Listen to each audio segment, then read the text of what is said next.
Olá, bem-vindos a mais uma conversa.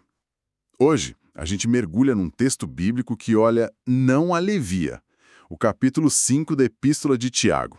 É um material é, bem denso, sabe?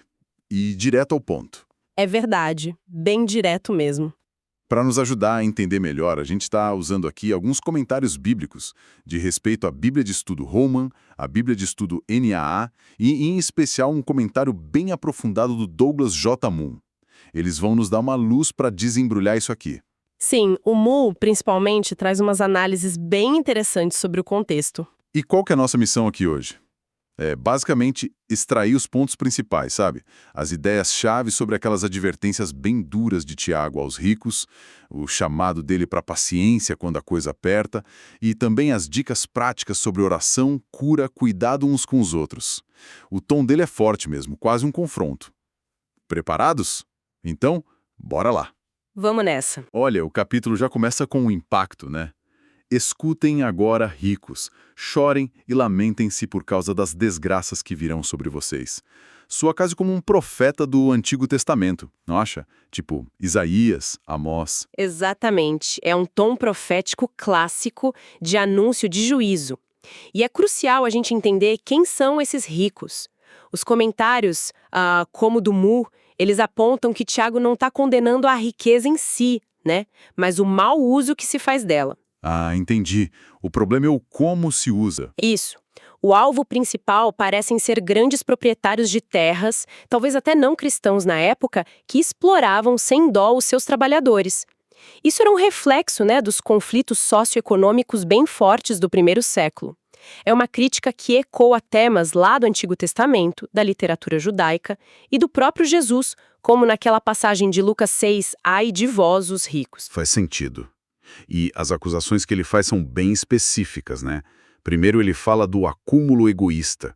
Riquezas apodrecendo, roupas sendo comidas por traças, ouro e prata enferrujados. Essa imagem da ferrugem no ouro e na prata é forte demais. É muito forte. E o ponto que o Mu destaca, que é bem interessante, é que ouro e prata literalmente não enferrujam, né? Mas a palavra grega que Tiago usa, kachol, pode significar corrosão ou decadência de um modo geral. Ah, tá. Não é ferrugem literal. Exato. A ideia é que essas riquezas que eles acumularam, mas que não serviram para nada de bom, elas se tornam uma testemunha contra eles no dia do julgamento. É como se o próprio dinheiro podre deles falasse, sabe? E essa ferrugem simbólica agisse como um fogo, consumindo a carne deles. É uma imagem poderosa do juízo divino sobre esse materialismo que ignora totalmente o próximo. Nossa. E a segunda acusação é a fraude no pagamento dos trabalhadores, certo?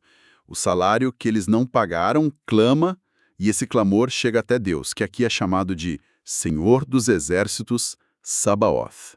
Isso passa uma ideia de poder, não é? Com certeza, Senhor dos Exércitos, Sabaoth, é um título que evoca o Deus Todo-Poderoso, o Deus que comanda os exércitos celestiais, pronto para defender quem está sendo oprimido e para jogar injustiça. Entendi. Naquela época, muitos trabalhadores eram diaristas, dependiam do pagamento do dia para sobreviver, né? Reter o salário não era só injusto, era uma violação direta, assim, de mandamentos bem claros do Antigo Testamento, lá em Levítico, Deuteronômio. A exploração econômica é vista aqui como uma ofensa direta a Deus. Pisado.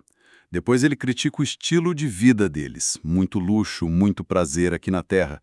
Isso me lembrou na hora a parábola do rico e Lázaro. Bem lembrado. O Mu faz exatamente essa conexão. Existe um contraste ali implícito entre o prazer terreno, passageiro, desses ricos, e o possível tormento futuro. É uma inversão de sortes no julgamento, entende? A vida de autoindulgência deles é condenada principalmente porque ela acontece às custas da opressão de outras pessoas. E por último, vem a acusação que parece a mais grave. Condenaram e mataram o justo sem que ele oferecesse resistência. Quem seria esse justo aqui? É alguém específico. Olha, os comentaristas em geral concordam que não se trata de uma figura única, tipo Jesus ou o próprio Tiago, mas sim do fiel a Deus, que geralmente era pobre, vulnerável e que sofria nas mãos desses ricos exploradores. O justo como uma categoria de pessoa. Isso. Existe até um texto judaico antigo, o livro de Sirácida, que diz que tirar o sustento de alguém é como derramar o sangue dessa pessoa. A frase "sem que ele oferecesse resistência" talvez reforce a impotência da vítima, o pathos da situação, a injustiça do ato. Interessante. E tem aquela frase no versículo 3. Vocês acumularam bens nestes últimos dias. O que seriam exatamente esses últimos dias? O fim do mundo? Boa pergunta. Para os primeiros cristãos, os últimos dias não eram só um futuro distante, apocalíptico. Era a era em que eles já estavam vivendo, sabe? A era inaugurada pela primeira vinda de Cristo e que antecedia a sua volta gloriosa, a parousia. Então já eram os últimos dias para eles? Exato. E acumular tesouros egoisticamente nesse período, ignorando o reino de Deus, ignorando o julgamento que eles acreditavam estar próximo, era visto como o cúmulo da insensatez, do pecado. É como viver de olhos fechados para a realidade espiritual maior. Entendi. Mas olha, se esses ricos eram provavelmente não cristãos, por que o Tiago está dirigindo essa bronca toda para eles numa carta que era para cristãos? Qual o sentido? É uma ótima questão. Os estudiosos, muitas vezes citando pensadores como Calvino, sugerem dois motivos principais. Primeiro, consolar os cristãos que estavam sendo oprimidos, para que eles não ficassem com inveja da prosperidade aparente dos ímpios, sabe? Sabendo que o fim deles seria bem diferente. Certo, um consolo.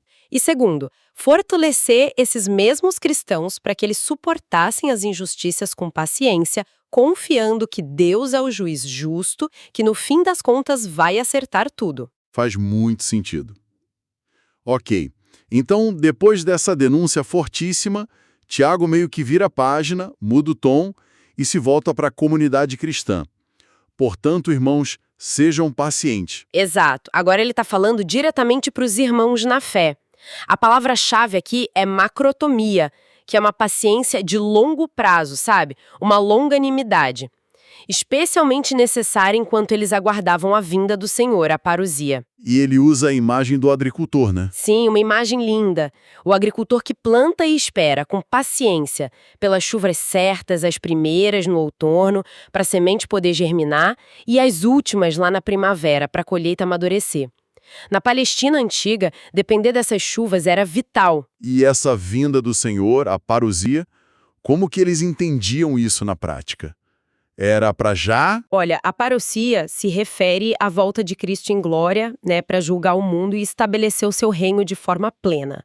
Quando Tiago diz que essa vinda está próxima ou que o juiz está às portas, não é necessariamente uma previsão de data, tipo, vai ser semana que vem. Ah, tá. É mais uma afirmação da iminência teológica daquilo. É o próximo grande evento na história da salvação, algo que deveria moldar a vida de toda e qualquer geração de cristãos. Por isso chamado, fortaleçam o coração, mantenham a firmeza espiritual diante das dificuldades e da espera. Entendi. E no meio dessa chamada paciência com as dificuldades de fora, ele encaixa um aviso sobre problemas internos, né? Versículo 9. Não se queixem uns dos outros, irmãos. Por que essa preocupação com queixa mútua bem aqui? Parece que a pressão externa, sabe? O sofrimento, a frustração da espera pela volta de Cristo, tudo isso podia acabar gerando atrito dentro da própria comunidade. A palavra grega para queixar-se aqui, stenazô, pode significar gemer, suspirar, talvez expressando ressentimento uns com os outros. Então, Tiago adverte que essas murmurações, esses julgamentos mútuos, também estão debaixo do juízo divino, porque o juiz está às portas. É um eco claro do ensino de Jesus sobre não julgar para não ser julgado. A paciência, então, tinha que ser exercida não só com as circunstâncias, mas também uns com os outros dentro da comunidade. Faz sentido. E para inspirar essa paciência que persevera, Tiago traz exemplos. Primeiro, os profetas. Sim, os profetas do Antigo Testamento, lá no versículo 10, eles falaram em nome do Senhor e muitas vezes sofreram demais por causa disso. Eles são apresentados como um aipodegma, um modelo a ser seguido. Isso conecta os leitores de Tiago a uma longa história de fidelidade no meio do sofrimento, algo muito valorizado na tradição judaica e que Jesus mesmo reforçou nas bem-aventuranças. A mensagem é clara: Sofrimento por causa da fé e paciência andam de mãos dadas. E o segundo exemplo é Jó, no versículo 11. Confesso que esse sempre me deixou um pouco encucado, porque o Jó que a gente lê no livro bíblico não é exatamente um poço de paciência silenciosa. Ele questiona Deus, ele reclama bastante. É uma observação muito pertinente. O livro de Jó é complexo, né? Mas o ponto que Tiago provavelmente quer destacar aqui não é a ausência de questionamento ou de lamento por parte de Jó, mas sim a perseverança dele. A palavra grega aqui é hipomone. Apesar de tudo, de toda a dor, de toda a dúvida, Jó não abandonou a sua fé em Deus no final das contas. O foco é na perseverança, não na ausência de reclamação. Exatamente. E talvez Tiago também tivesse em mente algumas tradições judaicas posteriores que realmente enfatizavam mais essa imagem de Jó como modelo de paciência. E o destaque que Tiago dá é o fim que o Senhor lhe proporcionou, o final da história de Jó. Isso, o telos. Essa palavra grega pode significar fim, resultado, mas também propósito.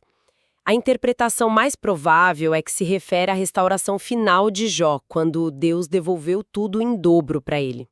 Isso serve para demonstrar a grande compaixão e a misericórdia de Deus. É um encorajamento poderoso para os leitores. O sofrimento que vocês estão passando agora não é a palavra final. Deus tem um propósito bom e ele vai recompensar a perseverança. Por isso ele repete aquela ideia de que são bem-aventurados os que perseveraram. Muito bom. Chegamos então na parte final do capítulo, que começa com "Sobretudo, meus irmãos", lá no versículo 12. Esse "sobretudo" indica que o que vem agora é o mais importante de tudo. Mas também pode sim destacar a importância especial do que vem logo a seguir. A proibição de fazer juramentos. Não jurem nem pelo céu, nem pela terra, nem por qualquer outra coisa. Isso lembra demais o Sermão do Monte, lá em Mateus 5. É quase igual. Sim, a semelhança é impressionante. O problema aqui não era falar palavrão, tá? Mas o hábito, muito comum na época, de ficar invocando nomes sagrados ou coisas associadas a Deus, como o céu, a terra, o templo, para tentar garantir que o que você estava dizendo era verdade. Tipo, juro por Deus. Exato. E muitas vezes isso era feito de forma leviana ou até para tentar enganar, usando umas brechas nos tipos de juramento. Tiago, ecoando Jesus, diz que a palavra de um seguidor de Cristo deve ser tão íntegra, tão confiável, que um simples sim, quando é sim, e não, quando é não, deveria ser suficiente. Ficar jurando o tempo todo pode ser um sinal de que a pessoa não confia na própria palavra ou está tentando manipular a situação. Mas isso se aplicaria a qualquer tipo de juramento? Mesmo num tribunal, por exemplo? Existe um debate sobre isso entre os estudiosos. Alguns acham que a proibição é absoluta, total. Outros pensam que se refere principalmente aos juramentos voluntários e informais, que as pessoas faziam no dia a dia. Mas o princípio central, indiscutível, é a necessidade de uma integridade radical na fala. A palavra tem que ter peso por si só. Entendi. Integridade. Bom, depois dos juramentos, o foco muda para oração, né? Nos versículos 13 a 18, cobrindo diferentes situações da vida. Se alguém está sofrendo, a orientação é orar. Se está alegre, cantar louvores. Exato. Mostra que a vida com Deus envolve buscá-lo em todas as circunstâncias.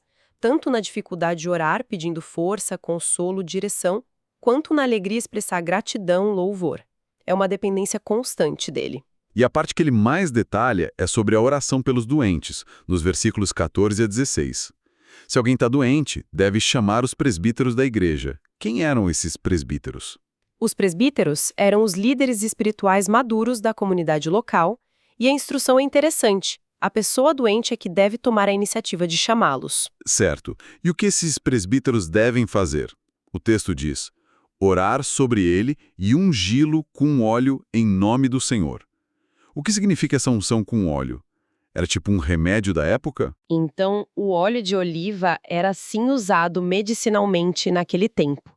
Mas aqui, nesse contexto de oração feita em nome do Senhor, muitos comentaristas, como o Mu, argumentam que o significado principal é simbólico. Simbólico como? Lembra que no Antigo Testamento o óleo era usado para consagrar pessoas a Deus?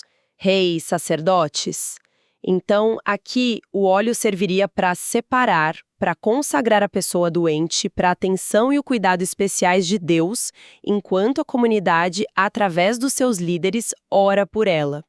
É um ato de fé que acompanha e simboliza a oração. Não descarta o uso medicinal, mas o foco parece ser essa consagração para a ação de Deus. Entendi. E qual o resultado que se espera dessa oração e unção? O texto é bem direto. A oração feita com fé salvará o doente, e o Senhor o levantará.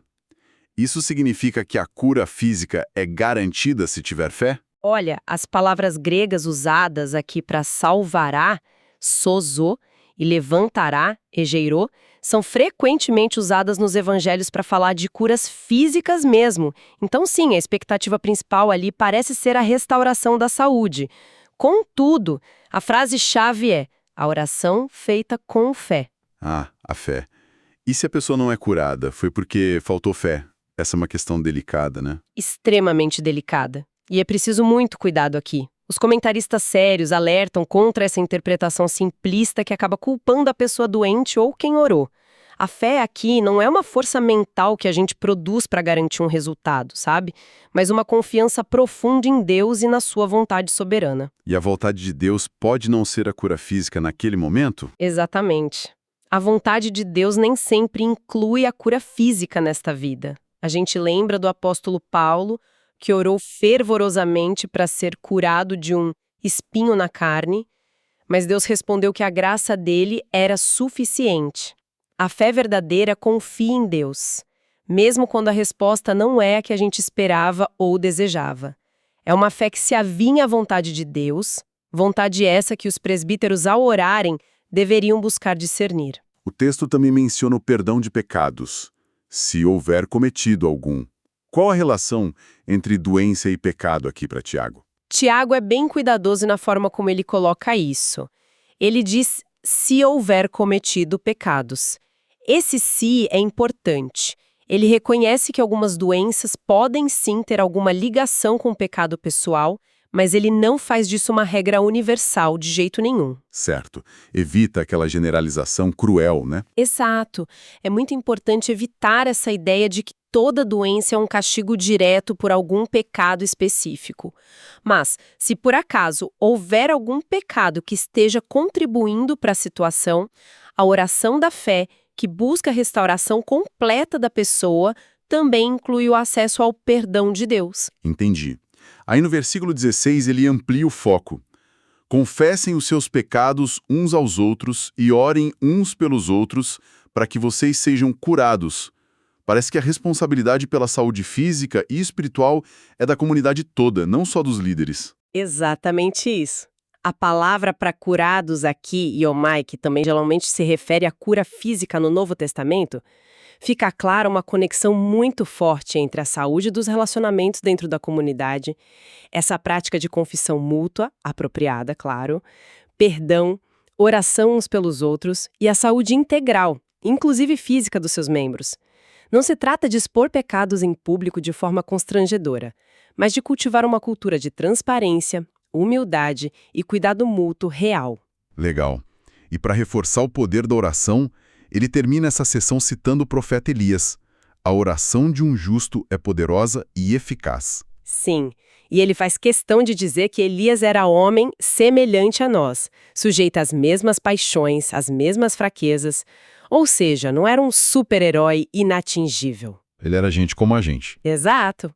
Mesmo assim, as orações intensas dele, a expressão grega orou com oração indica fervor e intensidade, tiveram um impacto tremendo, segundo a tradição baseada lá em 1 Reis, chegando a controlar a chuva. A mensagem para a comunidade é: esse tipo de poder na oração, que brota de um coração justo e de uma fé genuína, está acessível ao crente comum, não é só para figuras extraordinárias do passado. Que encorajamento! E assim a gente chega no finzinho da carta, que não tem aquelas saudações finais típicas de Paulo, por exemplo, mas tem um último chamado à ação nos versículos 19 e 20. Meus irmãos, se algum de vocês se desviar da verdade, A gente não é só a doutrina correta, mas inclui também a prática de vida coerente com essa doutrina. E desviar-se, planeuseon, a mesma raiz de planeta, algo que sai da órbita, desse caminho é algo sério que pode levar à morte espiritual, que é a consequência final do pecado quando não há arrependimento. Lembra o que ele disse lá em 1,15? E a ação que ele recomenda é trazer essa pessoa de volta ao caminho. Isso. A comunidade tem a responsabilidade ativa de buscar quem se desviou. A palavra é epistrefo, que significa converter, fazer retornar. E o resultado dessa ação é apresentado como algo monumental. Quem faz isso salvará da morte a alma daquele que errou e cobrirá a multidão de pecados. Cobrirá os pecados de quem? Da pessoa que voltou ou da pessoa que ajudou a trazer de volta? Essa é uma boa pergunta. A interpretação mais comum, e que me parece mais alinhada com o contexto, é que se refere aos pecados da pessoa que se arrependeu e foi restaurada. Esses pecados são perdoados por Deus, são cobertos, não são mais levados em conta. Mas alguns estudiosos sugerem que poderia ser uma forma de dizer que o ato de restaurar um irmão traz bênçãos ou recompensa para quem ajudou, como vemos em outras passagens. De qualquer forma, o foco principal é a tremenda importância do cuidado mútuo e da busca pela restauração dentro da comunidade de fé. É um final que chama todo mundo à responsabilidade uns pelos outros. Ufa, que capítulo intenso, hein? E muito prático também. Recapitulando rapidamente, a gente viu Tiago confrontando sem rodeios o mau uso da riqueza e a injustiça social, depois chamando os cristãos a uma paciência que persevera no meio do sofrimento, sempre com os olhos na volta de Cristo. E aí ele nos deu orientações bem concretas sobre a importância da integridade na nossa fala, o poder da oração em todas as situações, com um destaque especial para a oração pelos doentes, envolvendo a comunidade e seus líderes, e, por fim, esse dever vital de cuidarmos uns dos outros, buscando ativamente restaurar quem se perdeu no caminho. Que quase 2 milênios depois, essas palavras continuam nos desafiando de uma forma muito profunda, né? Como é que a gente lida com o dinheiro e com as questões de justiça hoje? Como a gente reage ao sofrimento, o nosso e o dos outros? É com paciência e fé ou é mais com queixas e desespero? E como é que a gente está vivendo, na prática, essa responsabilidade mútua dentro das nossas comunidades? A gente está mais focado em apontar o erro do outro ou em buscar a restauração com amor e com verdade? São perguntas que ficam ecoando mesmo, sem dúvida. Questões para a gente levar para casa para continuar a refletir. Muito obrigado pela companhia de todos nesta nossa exploração de Tiago, capítulo 5.